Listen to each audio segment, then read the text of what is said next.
Hello there, everybody.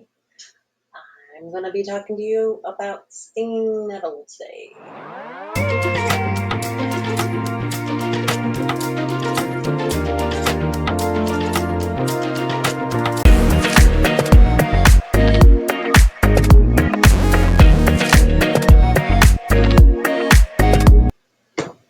Hello there. I think you can hear me better this way. Anyway, still chips on my son who got me this. Anyway, so we're going to talk about stinging nettle today. And, okay, so I am an herbalist. I am not a doctor. I read from the screen over here because I semi-organized today, a bunch of researched information so that you can have those links in the description below and we can discuss them together if you'd like, or we can just, I'm going to tell you what they say, like the gist of what they say, because I can't go too much longer because y'all like long form, I don't know, words. Words are not working today, so good luck to all of you who listen to this. Thank you. All right. Stinging nettle is a nutritious plant popular in Western herbal medicine. It does reduce, I've used it, inflammation, hay fever symptoms, blood pressure, and blood sugar levels. It has plenty other things that we'll also go over today. It grows in North America, Europe, and Africa, and has been used as an herbal remedy for thousands of years. The name comes from the stinging sensation that you get when you brush up against the plant, because it's got a hairy stem and leaves. Most people just think it's a weed, but it's not. I mean, it is, but it's not. A weed is just a plant in the wrong place. That is literally the definition. There's no such thing as like a plant that isn't useful. Is that really true? Because poison ivy, do we have a benefit for that? I don't really know. I don't think so. Never come across anybody who says, hey, take poison ivy, it'll help with this. No. Or poison hemlock, poison sumac, all those things. I mean, they have the word poison in them, right? So assumptions being that you shouldn't take them. Okay, so a weed is a plant in the wrong place. So it grows in temperate regions of the world, particularly with nitrate-rich soil. It has very sharp, fine, stinging hairs on it, and that's what irritates our skin if we brush up against it. There are actually people who are not irritated by it specifically. I have run through an entire field and everybody else got it but me. So I don't know. We were all wearing shorts. I didn't get stung. I don't know. I haven't really come across it since then.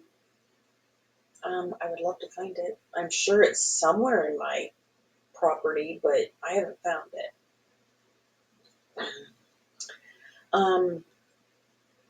It can be eaten.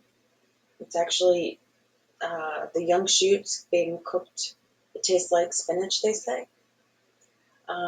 It's full of vitamin C, so it's usually it was used to be a remedy for scurvy. I guess it still could be. I mean, scurvy's not very prominent anymore. So a livestock eats it.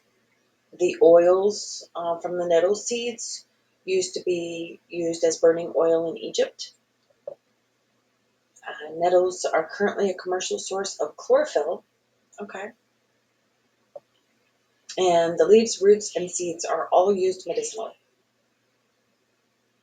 The British Herbal Compendium recommends that nettle leaf should comprise the dried leaf or aerial parts collected during the flowering period. Nettle root, which includes the root and rhizome, is particularly indicated for benign prostatic hyperplasia, BHP. We're going to talk about that.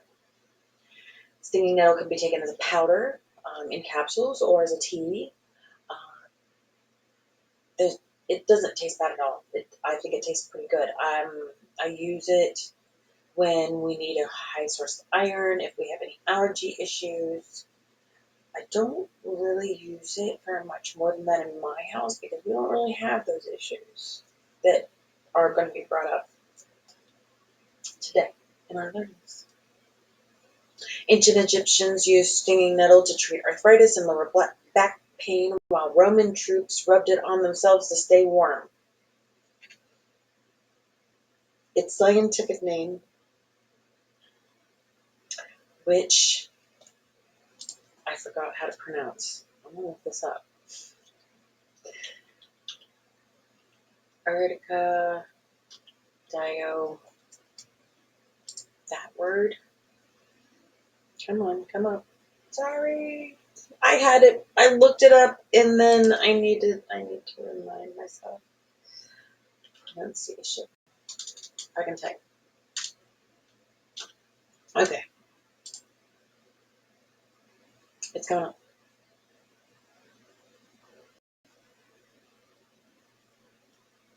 Urtica, dioica. Okay. Here we go. Listen. Can you hear? You are looking at Julian's pronunciation guide, where we look at how to pronounce better I some of the don't want most to have an mispronounced words in introduction. the I just want to world. know how That to is pronounce the other word. curious Latin name as well. Urtica, dioica, yeah, Urtica, dioica. That was so hard. I don't even want to get it wrong. Thank you. Okay. Sorry. You get to see a little bit more of my personality sometimes. All right. Its scientific name, Urtica dioica, comes from the Latin word uro, which means to burn. U-R-O, which means to burn because its leaves can cause a temporary burning sensation upon contact. The leaves have hair-like structures that sting and can produce itching, redness, and swelling. See, one of the things, I don't recall seeing it in anything that I read today. One of the uses is like if you have neuropathy issues or like neuropathy, not feeling right in your body, you can use stinging nettle fresh and sting yourself, and it's supposed to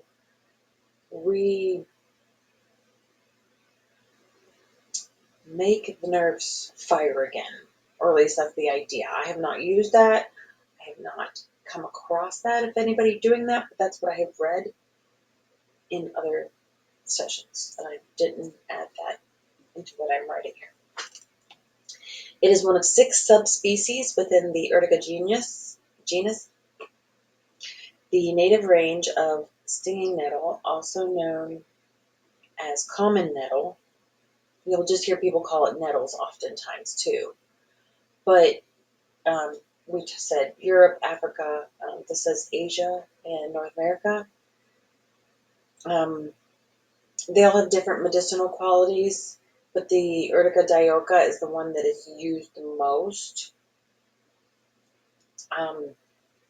There is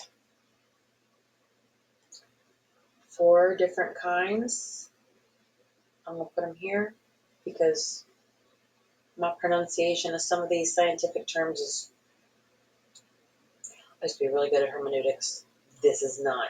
Scientific hermeneutics is totally different. But it grows in damp, fertile soil. Okay. Okay. According to the USDA, since some people care what they think, a cup of blanched nettle leaves contains 37.4 calories, 6.6 grams of carbohydrates, and 2.4 grams of protein. And that's not all.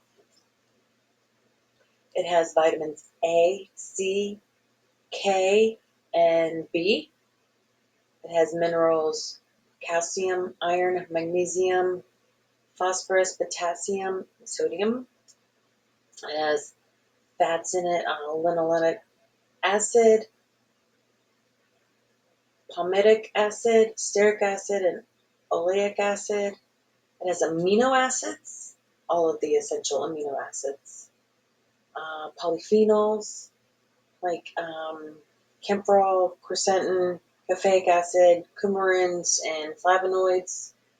It has pigments like beta carotene, lutein, fluoxetine, and carotenoids. Those are all pigments, which makes me wonder some more things learning that. We'll get there.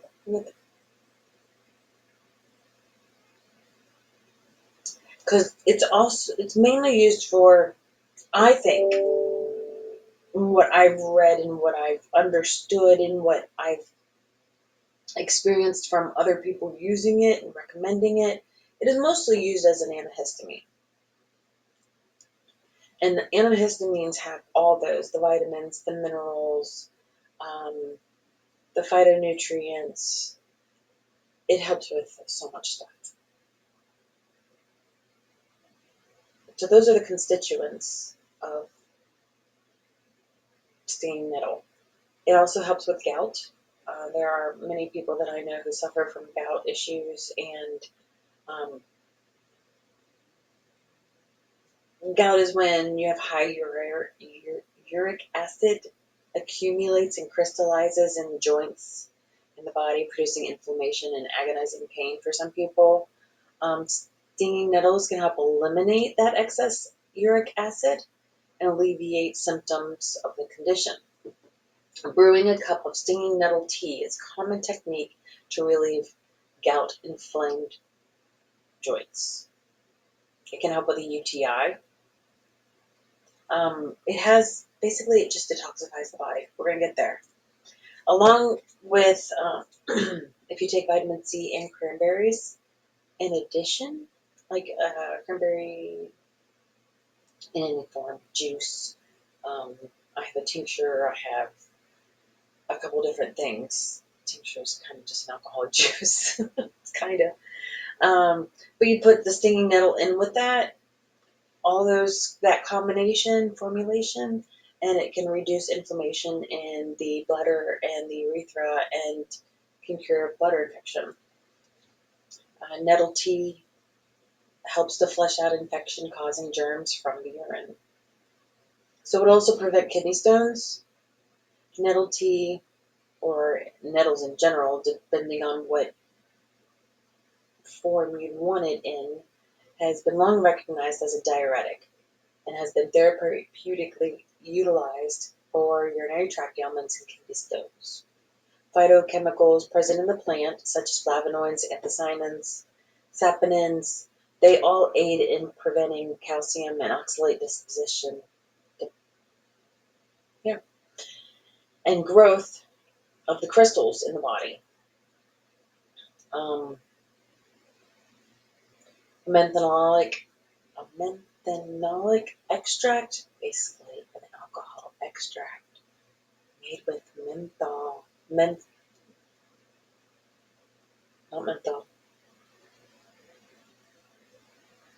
methane alcohol. Okay, you'd have to know your alcohols to understand this stuff. I don't want to spend my time explaining it to you. Please do your research. That's what I remember. Big deal. Always do your research. Mm-hmm. Mm-hmm. I give you the links below so you can do your own. Anyway. But an extract, basically, of the Urtica dioica helped lower Urinary creatine levels in rats with kidney stones. Creatinine. Stinging nettle could prevent those painful conditions from worsening and recurring stones. It'll prevent the stones from either, oh my gosh, I don't know why I can't talk today.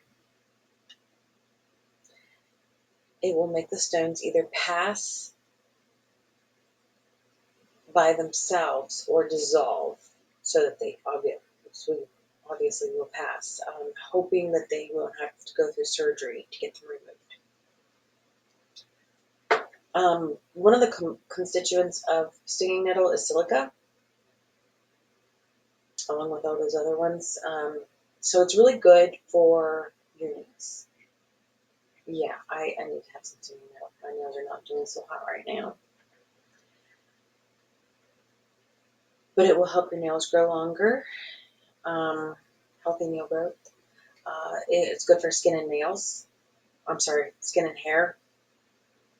How do you use today? I'm sorry. It is a natural skin and hair beautifier due to its nourishing and anti-inflammatory effects. It'll help clear up acne and eczema, as well as stimulate thicker and shinier hair and promote new hair growth. It will boost the scalp's blood circulation. That also helps promote hair growth.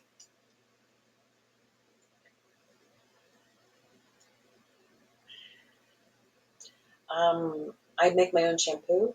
I believe I have I'll put a link to the information, put a link to the video. You can see how I make it. What I made is very basic in the video. I add a lot more things to it now than I'm used to. Stinging nettles is something I'm going to be adding as well. I usually also add in like horsehair tincture, rosemary, different things like that, dandelion. I don't know. My hair's pretty long. I have it up today because it's really warm in here.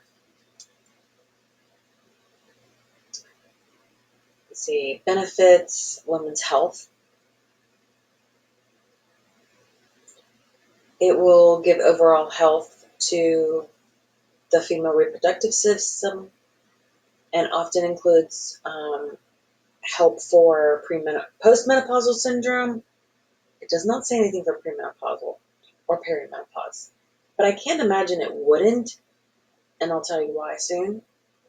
But it'll also help boost fertility and get people through menopause. It's very high in iron, so it'll help with your iron levels that are caused often by a heavy cycle or pregnancy. So having stinging nettle will bring that back up. It also will enhance the breast milk by providing extra nutrients during pregnancy and lactation. So the way it does help with perimenopause or premenopause symptoms is that it gives relief from cramping and bloating. Like that's what it does in general,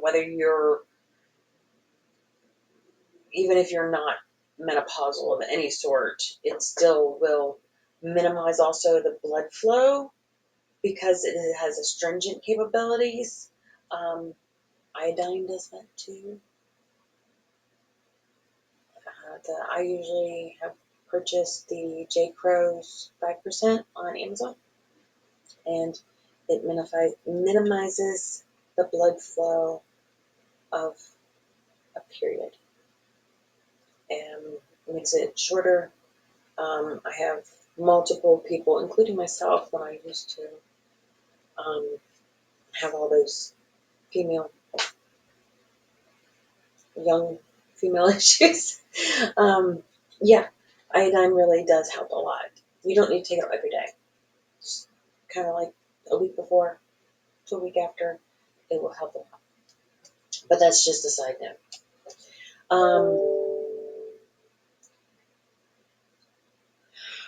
It also is an immune system booster. Staying healthy during cold and flu season is crucial. And stinging nettle can help boost the immune system. It's got a high vitamin C count, which is a way that we boost our immune system and keep scurvy away. Nobody gets scurvy anymore. It's super rare. So it'll also like lessen any sort of cold and flu symptoms, like because you're boosting your immune system, you won't be sick as long or as much. Anyway, it actually provides some pain relief. While it can cause pain upon contact due to its fine hairs containing histamine and other irritants, it also possesses analgesic properties when used appropriately. This is where the topical comes in. This doesn't quite say that you can use it for the stinging your neuropathy issues, but it still talks about topical. If you create a cream or a salve of some sort, it will help provide relief from muscle aches and joint pain with very minimal side effects. It will aid in controlling blood pressure.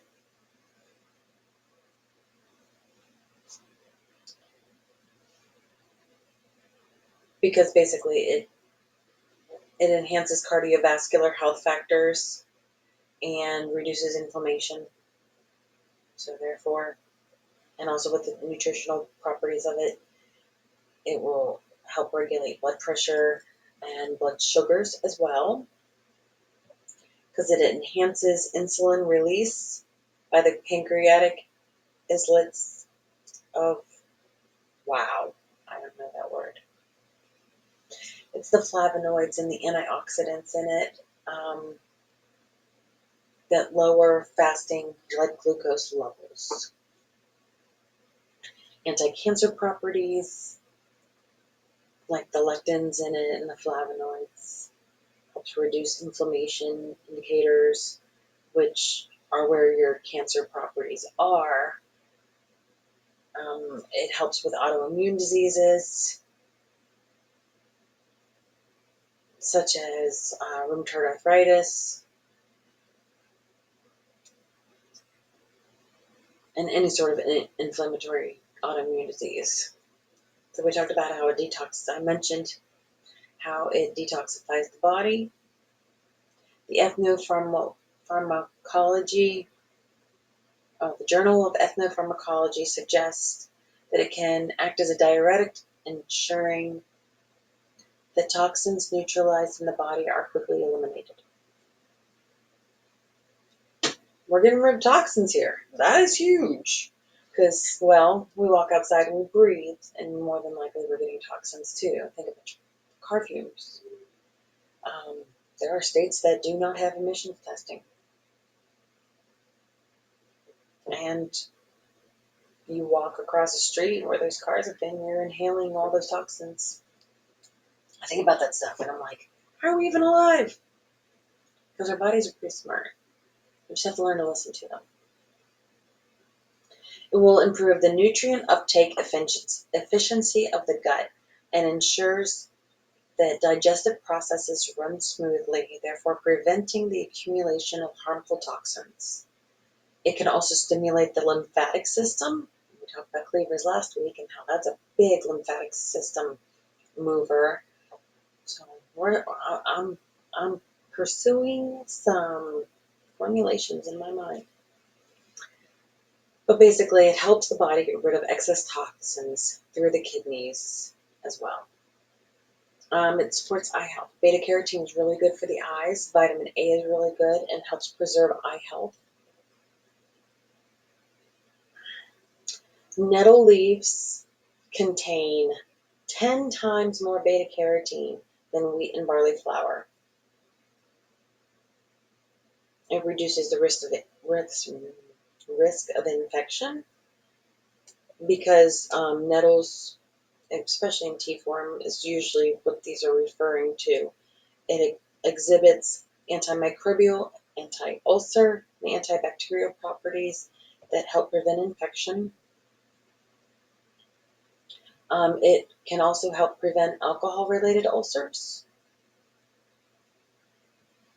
We talked about how it prevents the heart health, because it also can protect against blood clots, and we talked about the high blood pressure already.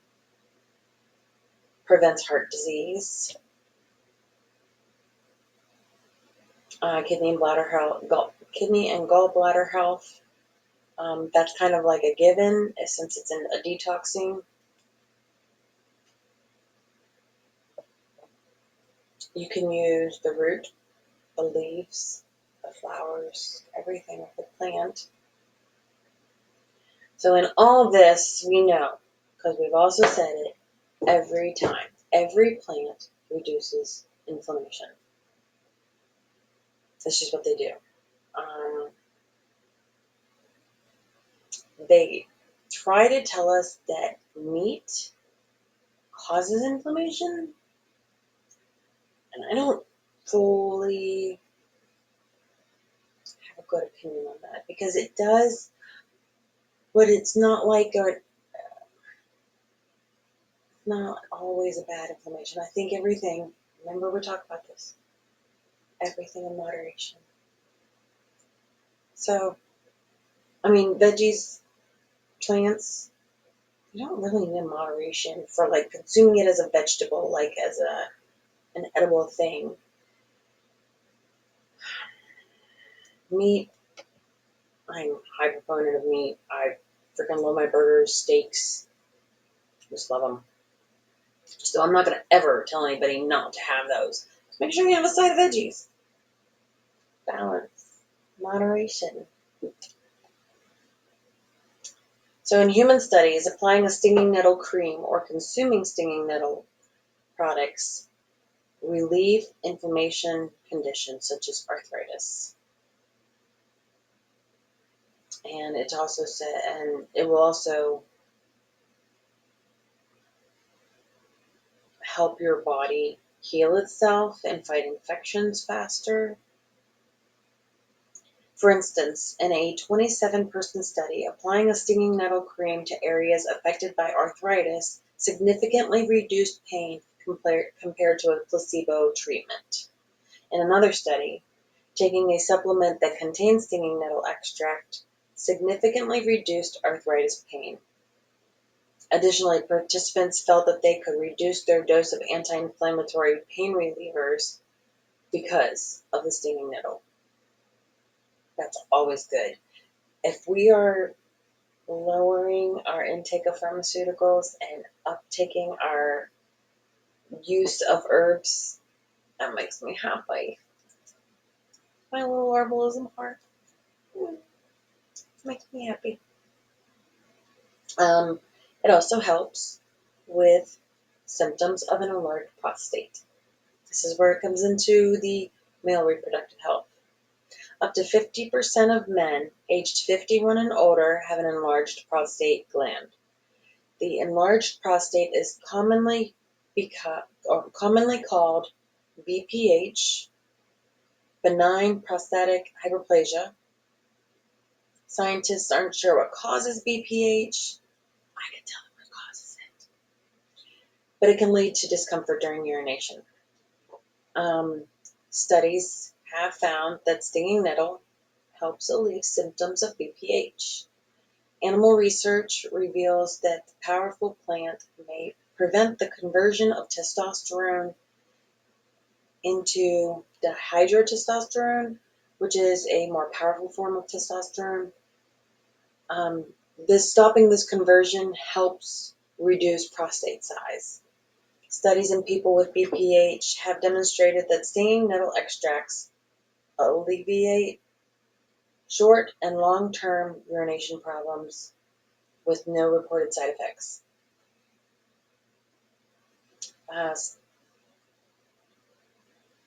Yep, there's other studies. It doesn't say where the study came from, but it says studies suggest stinging nettle helps reduce the enlargement of prostate in persons with BPH,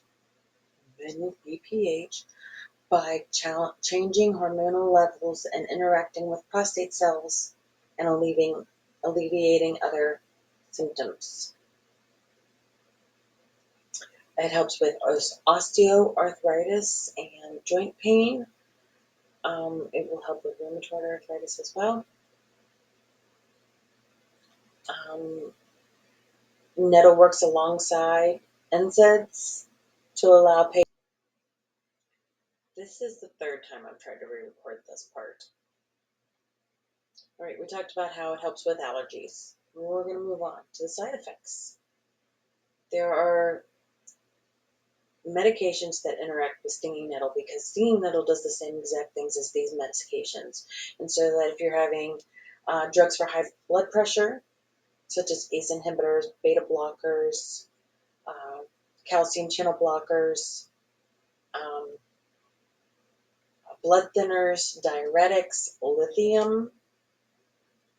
Lithium's a major diuretic. NSAIDs, sedatives, all those things will interact with stinging nettle. So I'm not telling you not to take pharmaceuticals. I'm telling you not to take them together. Like the pharmaceuticals and stinging nettle. I'm not going to control what you do with your body. I'm encouraging you towards herbalism and ingestion of herbs that are safe for you. And I encourage people to come off of pharmaceuticals because I know the bad effects that they have on us in the long run. I'm not saying that they can't save lives. I'm not saying that at all. This is a fine line to tread. I've used pharmaceuticals for things that are absolutely necessary. Life-saving? Absolutely. Go for it. If you get in a car accident and aren't conscious, guess what? You're being taken to the hospital and they're going to give you pharmaceuticals and you'll probably live. So that's important. I'm just saying on a general basis, like if we can use herbs instead of pharmaceuticals, then boom, that is even better. So no blood thinners, blood pressure medication, diuretics, diabetes medication, lithium. Now the diabetes medication, you can have it in moderation. Like the next thing we're going to talk about, say you really like the taste of nettles and you need the iron in your body, you can have like stinging nettles tea, just not a lot, moderation, right? But you can use it as a tea, you can have it and eat it like spinach, you can have a couple different things.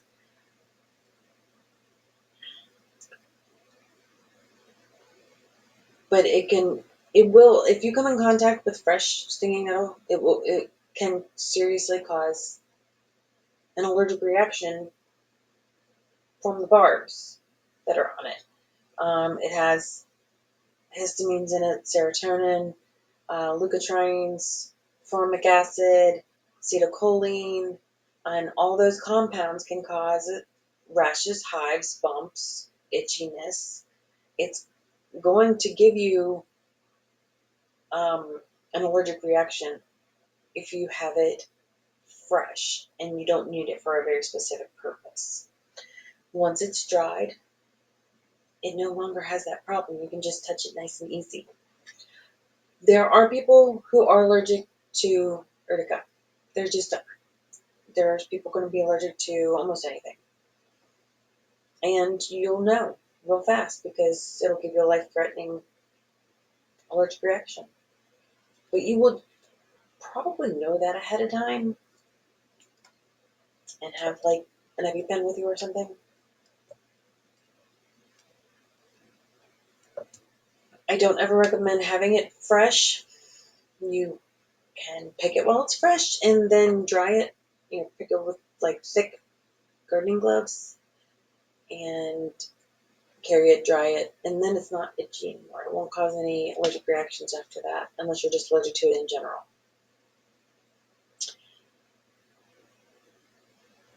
It can cause uterine contractions in pregnant women. It is super rare, and you have to be like super at the end of your, like you have to have complications otherwise. Like if you have a hard time carrying children, don't, and if you're prone to a miscarriage, don't have stinging nettle. I have given stinging nettle to pregnant women in the past for the iron consumption without any problems whatsoever. It is not common. Could it happen? I mean, I could kill over and die right now. Could it happen? Sure. Is it going to happen? No. Dosage. These are specifically pulled from websites that are on the internet, and some of them are ones that everybody will find as reputable. You can look below and find out this information. For an enlarged prostate gland, it says 360 milligrams of root extract per day. Allergies, you can have 600 milligrams of freeze-dried leaves a day.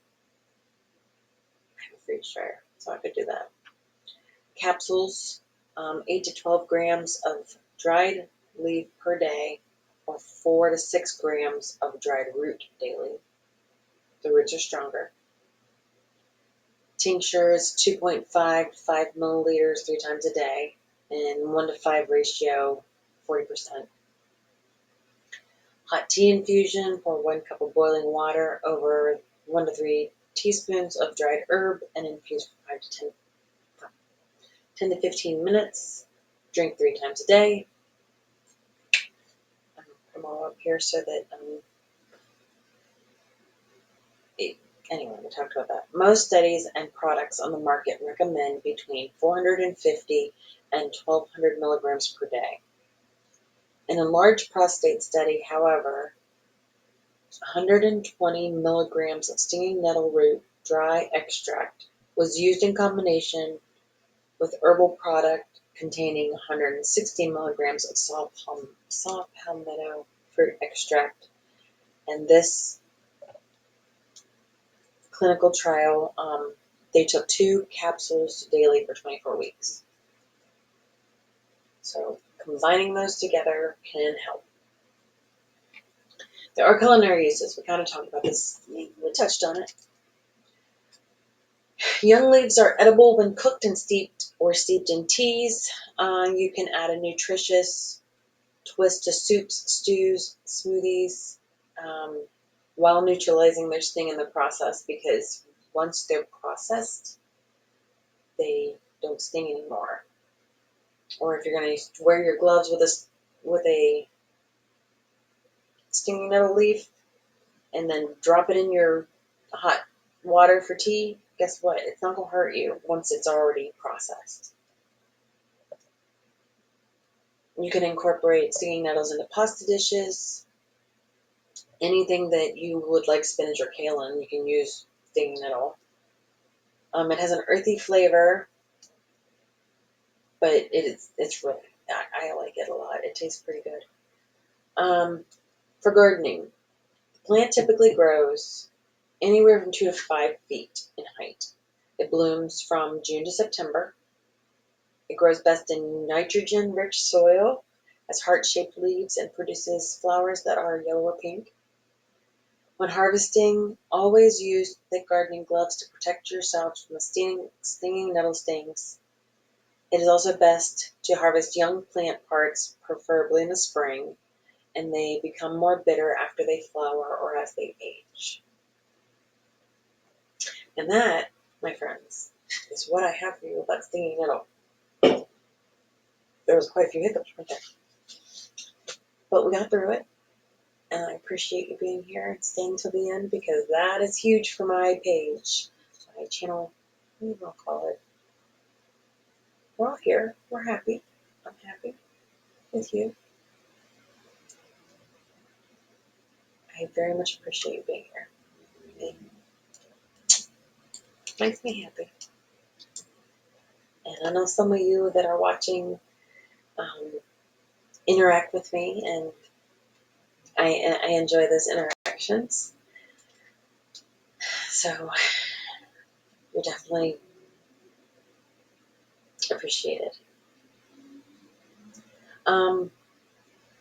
Thank you again for learning with me. I hope you learned a lot about stinging nettle, and you're welcome to ask questions. Um, you can private message me, or you can just leave a comment down below. If you have any suggestions on what we can learn about, put them in the comments below. I will read every single one of them. And if you want to join us over at the Herbalist Garden on Facebook, we're growing over there, and we have a lot of good conversations. Let's see. Thank you. I appreciate it. You guys have a wonderful day, and I'll see you next week. Bye.